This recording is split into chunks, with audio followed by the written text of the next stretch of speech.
好，欢迎收看四姨太今天为大家带来的精彩内容。创造营2020第二次顺位发布，新的成团位诞生，希林娜依高、郑乃馨、陈卓璇、赵月、张一凡、刘欣宁、王艺瑾。姨太这次主要是想讲一下前3名，同时也是大家最关心的3位成员。2次顺位发布，前3名没有太大的出入，只不过郑乃馨如预期上升1名，陈卓璇虽然热度较高，但不够稳定，所以下降1名。那么对比2次3人发表感言的状态存在巨大差异。希林娜依高第一次登上榜首是一种如愿以偿的开心。我不想高开低走，接下来我一定会竭尽所能，然后证明给创始人们也给你们看。开心之余也有了新的超越的目标，比如赵月、郑乃馨。而第2次再登上榜首，希林娜依高却打起了感情牌，是真的很累。他坦言自己很累，这种累并非身体上的，而是来自于心理上的压力，因为要守住第1名实在太难了。那不得不说，希林娜依高的发言让姨太似乎理解了何谓高处不胜寒，原来强者也有脆弱的时候。一向骄傲的希林毫不掩饰地把柔软的一面展现给大家，最后补充：所谓欲戴其冠，必承其重。我就是喜欢这沉甸甸的感觉，我也愿意继续累下去，让人看到他脆弱后的倔强和要强。这样的希林不是更有魅力的吗？不得不说，要站在高位，不但要有过硬的实力，还要有过人的情商。希林这次的发言很漂亮，很高级。再来看看第2名的郑乃馨，回顾她第1次顺位发布时候的主要有3个特点：中文不好，话比较少，给人感觉就是个弱女子。不过当听完她第2次顺位发布感言之后，你会发现郑乃馨是一个外表柔弱、内心强大的汉子。郑乃馨这次的发言可以总结为几层意思。首先，从16岁到现在已经6年了。其次，她并非是新手，因为在泰国她就已经是歌手、演员、模特。说白了，他有足够的经验和实力。接着表露他的野心，想成为巨星。随后他非常自信地告诉所有人，有够努力，我有够能力，我有很多经验，我可以唱，我可以跳，我可以 rap， 我可以演戏，每一次的舞台我都带领大家胜利。最后再次强调自己的目标，我敢说我的能力可以当第1名。可以说郑乃馨这次的发言是比较圈粉的，因为她改变了观众以往对她的看法，让人看到了她的野心和锐气，更重要的是看到了她的改变和进步。比如中文就比上次顺位发布进步太多了。当然，郑乃馨的发言是经过深思熟虑的，并非一时口快有感而发。表面上看似就是在拉票展示实力，但实际上另有高明之处。所谓高明，肯定是需要有参照物的，而这个参照物就是林君怡的发言。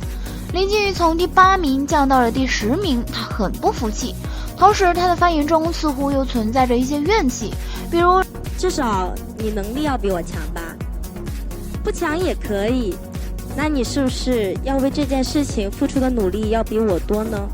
大家总是在说失败要从自己的身上找原因，但林君怡却话有所指。相比于郑乃馨的发言，林君怡有点用力过猛的，费力不讨好。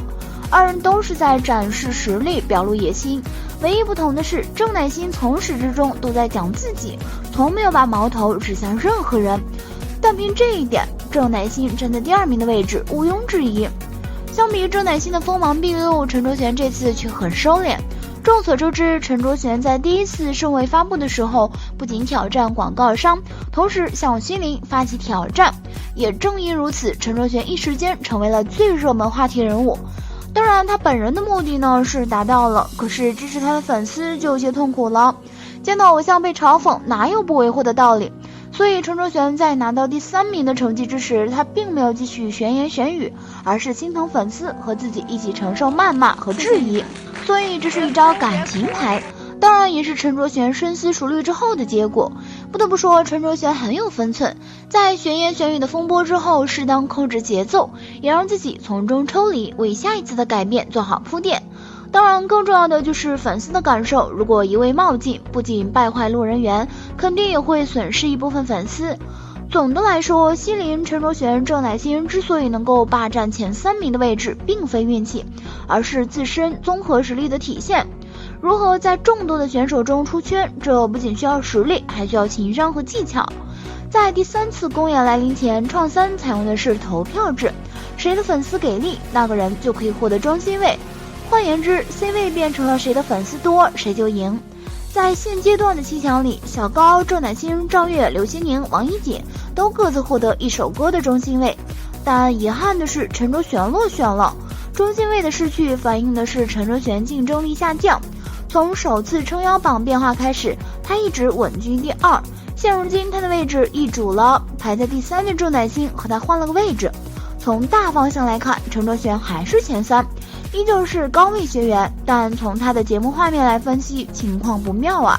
先是被秦海璐内涵，也就是不认同他的高位梗，这容易给观众发出一种信号，人家前辈都不看好你的言论，说明你是不受欢迎的。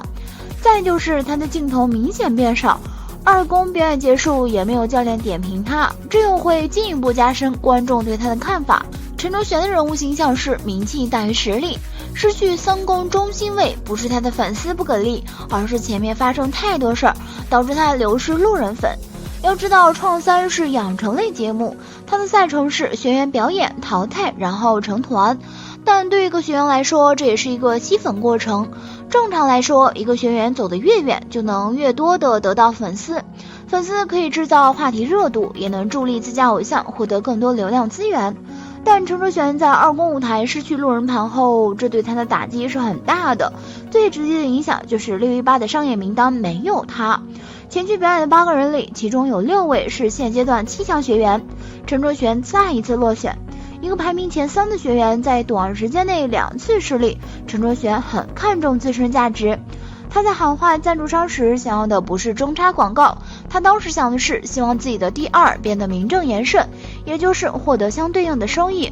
而获得收益最快速的方式就是得到更多曝光资源。拥有中插广告意味着赞助商承认他的商业价值，同时也认可他的形象价值。但是好景不长，从拍时尚照没有他的位置后，现在连商业机会也失去了。